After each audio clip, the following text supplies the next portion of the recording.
Hey everybody! Today I am talking about the narcissistic discard. I always forget to say this at the end, so I'm starting off with it. Please subscribe if you enjoy this video. I strive to put out meaningful content that you can relate to, that somehow helps you in your healing journey to overcome narcissistic abuse.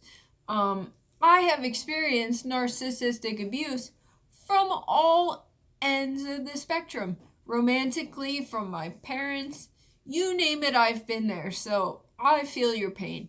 Today, I'm talking about the narcissistic discard because I was there. I was there a while ago. I'm dusting off, these treacherous, dark memories, but doing it because I want you to know that you're not alone. So, almost 20 years now, I dated a narcissist. He was awful and really put me through the ringer.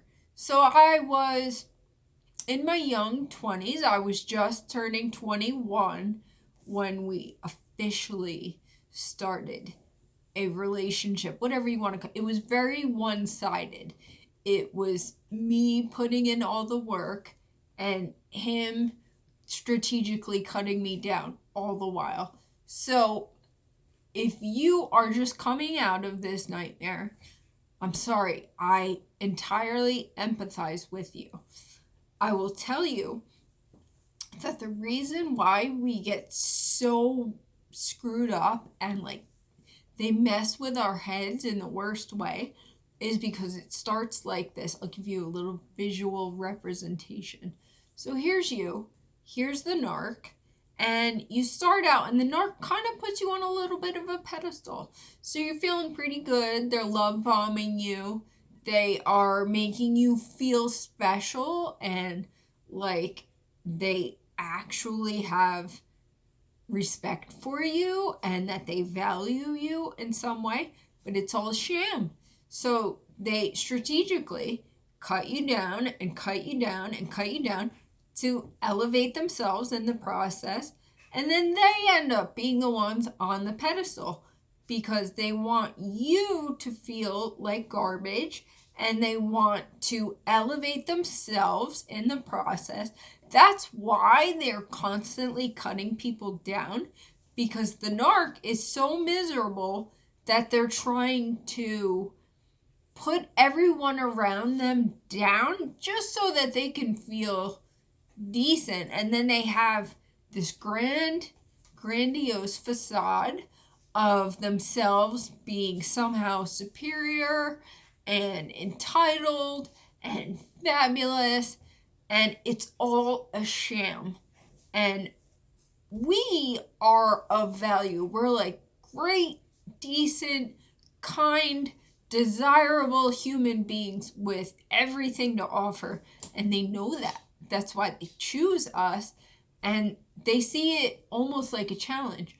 Like, oh, if I can make him or her feel like crap, that makes me, and you in the process, they become more desirable because it's kind of like a challenge. I think it's human nature when you can't have something, you want it more, right? So that was the case with me. So the narc over here is cutting you down and cutting you down, putting themselves up. So you're down here, they're up here, and you're like, what do I need to do to get them to love me again, to pay attention to me, to achieve that initial kind of honeymoon stage that you went through when they were trying to lure you into this toxic relationship.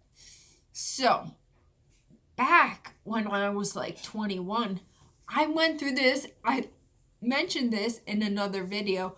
I had to think about it, but it was only 4 years that I was involved in this nightmare. It seemed like an eternity. when I think back to it now, which I don't often do, but I'm doing it for you guys, it feels like it took forever. It just sucked the life out of me. And I was young and I was resilient and I had so much to offer. I have said this in another video, but I was getting my graduate degree. I had an amazing job. I had wonderful friends. I was in a sorority. I had a lot going for me. I had so much to offer. And Narco over here was like, I am going to just take her down. I don't think it was a conscious decision from Narco, but I do think that they seek people that they kind of admire, dare I say, and they want to, like I said, they're so dysfunctional and miserable that their targets are people that are worthy adversaries, if you want to look at it that way. They love to align themselves with awesome people so that they can be associated with that and elevate themselves in the process. And by putting you down, it puts them up higher. So that is absolutely what he did. He totally devalued me at the end of this whole ordeal. By the way, every other week was tumultuous, very volatile. He was always breaking up with me. He was always doing things to knock me off base, to get me all out of sorts. And it got to the point where I was questioning, like, am I crazy? And clearly he was portraying me as being crazy just because I was, wanting the basic decencies that grown adults have to offer and receive in a consensual relationship. The basis of any relationship should be respect. He was not respecting me at all. So I was back when I was my young 20s, as I said, and one of the biggest things that narcs do is they will speak about their ex. So whomever their ex was, they will cut this person down. They will label them as crazy or psycho or something. But in reality, the narc is the crazy psycho. But it's never them. They always portray this ex in that way. So rest assured, they're doing that to you now at this point because they've probably moved on to a new supply, a new victim. And it is so confusing and painful to undergo a narcissistic discard. I understand. I absolutely understand.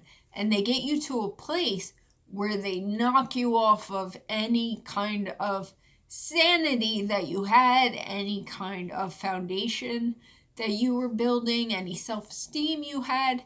They just chip away at all of that. My narc discarded me by the silent treatment. We were actually living together at the time. We were engaged. Finally, I think because I was the one petitioning for this. The joke of all of this, actually the upside really, is that when I was in college, I met my soulmate, my husband, the love of my life, and I was so screwed up from being raised by toxic parents in a narcissistic home that I didn't know what to do with genuine, real, authentic love like my husband had to offer. I was like, oh my goodness, like I just need to break free from this. I wanted to run rampant and meet a jerk like the narc that I became engaged to in the interim. Thank God, after the narc discarded me, Joe and I reunited, my soulmate husband, the love of my life. Here's a picture. My husband. And if it wasn't for the jerk narc discarding me, I don't know that I ever would have left, to be honest with you. I was so enmeshed in this relationship. I'm sorry, I get so uncomfortable in this chair. If it wasn't for the jerk discarding me, I think I would have just kept going and going. And I never would have had this realization that he was a narc. And like I said, it was about 20 years ago. So there was not a lot of information about narcissists. By the time he discarded me, and it was a cold, wicked way in which he did this, he just cut me off, stopped speaking to me. Like I said, we were actually living in the same home, and he would just come home late. He wouldn't take my calls. He wouldn't take my calls at work, and he just totally cut me off. So at this point, I finally got to the point where I was so exhausted by everything. I was just so broken down and tired of it all. And I finally started realizing that this was not healthy. This was not a good relationship. No matter what I did, I was bending over backwards to make things work. It was never good enough. And it's actually a good sign if you've been discarded, because that shows that you were not complying with their toxic demands. You were not totally broken down by them, we'll say.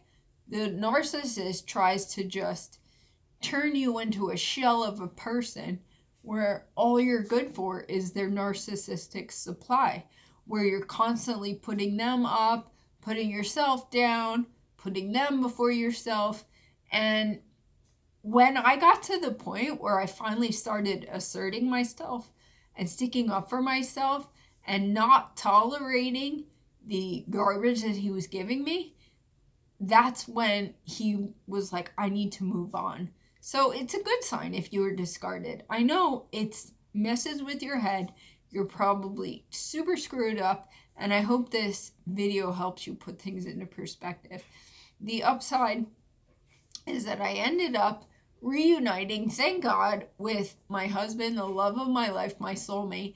And the joke of it all is what I was saying before, is when I was with the narc in my young 20s, I was ready to settle down. I was ready to forge ahead and start our life together. And he just came up with every excuse not to. He just wanted to go out and party and, show me off on his arm and just act like the big cheese that I was making him feel like, because I was always trying to stroke his ego, make him feel better about himself. Because that's the thing about narcissists. They lure us in because of their,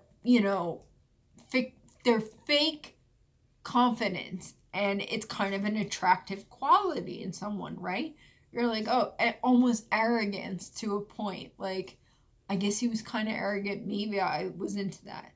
I don't know. Maybe you were. But there's something that attracts us to them. Narcissists always present well. Also, their outward appearance, they're always dressed well. They're clean cut, usually, if it's a man. A woman as well, dressed well, takes care of herself, has her nails done, whatever. So narcissists are entirely consumed by their outward appearance. So don't beat yourself up for being attracted to this person. You had no idea. And when they are strategically devaluing you, it's very subtle. It's intermingled with love bombing and countermeasures to keep you, but to also cut you down in the background. You don't realize it. So I was discarded. He just cut me off, stopped speaking to me, the whole nine. And as I said, we were living together. I actually went to my toxic home with my narc mother and enabling father. And when I came back to get my stuff, he had thrown all of my belongings in the living room. So when I came back to get my stuff with my narc mother, toxic family, they actually helped me. And we went to get my stuff, and it was all just thrown in the living room. Like, he couldn't care less. Like, just couldn't wait to get rid of me. Never mind all the stuff I bought for the house that was, he didn't put any of that in the pile. It was all of my clothes and things like that. So the discard is rough. It's difficult. It's a difficult time to get through, but you're going to get through it. And one of my great friends said to me, rejection is God's protection. And I love that. And it's so true. I do believe with my heart that everything in life happens for a reason. Life happens for us, not to us. I am a living testament to this. So please find some comfort in that. I hope you do. When I was discarded, narcissistic abuse was not on anyone's radar. There was no YouTube, none of that stuff. So I was so lost. I went to Barnes & Noble in the self-help section, and I got all kinds of books about toxic relationships, emotional abuse, and things like that. And I still have the books, and a lot of them were in regard to controlling people, emotional abuse, and things like that. These are all narcissistic qualities. But as I said at the time, narcissistic abuse, there was no awareness of it. And I'm grateful that now it's out in the forefront and people are becoming more well-versed and aware of this toxic dynamic that exists out there and these toxic people. And they get away with it, but not anymore. So if you've been discarded, you have my heart. I'm so sorry, but rest assured, it's with good reason. You're going to succeed. You're going to thrive, and you don't need that narc. It's probably the best thing they've ever done for you is discard you. That was the best thing the narc ever did for me. He took me on vacations and tried to give me, extravagant gifts and things like that. But best thing he ever did for me was to dump me, to be honest. I have an incredible life. My husband is the love of my life. Oh, the joke of it all is what I was saying is that my husband, when I met him in college, was ready to settle down and to start our life together. Like we weren't even 20 yet. We were like 18 at the time. But he was ready to lock it down and to forge ahead together. And when I met the narc, I was in my young 20s, and that was my mentality. I was ready to start our life together, start a family, and move ahead. And he wanted nothing to do with that. So his priorities were not in alignment with mine at all. So relationships, true love, it's easy. You both are contributing parties to a joint goal. You both want the same things. I'm sorry, being in a relationship with a narcissist, it's torture. It really messes with your head, and you come out of it feeling totally gaslighted, totally crazy, but you're not. It's just a result of the way that you have been treated over this time. So we're bumped and we're bruised, but more than anything, we're blessed, everybody, because we're learning about narcissistic abuse, and we're on the other side of it now. Knowledge is power. So the more you know, the more you grow. We are better people because we appreciate genuine, authentic connections with people. The narcs will never get there. So, all right, guys, God bless you all. Thanks for watching. Please like, please subscribe.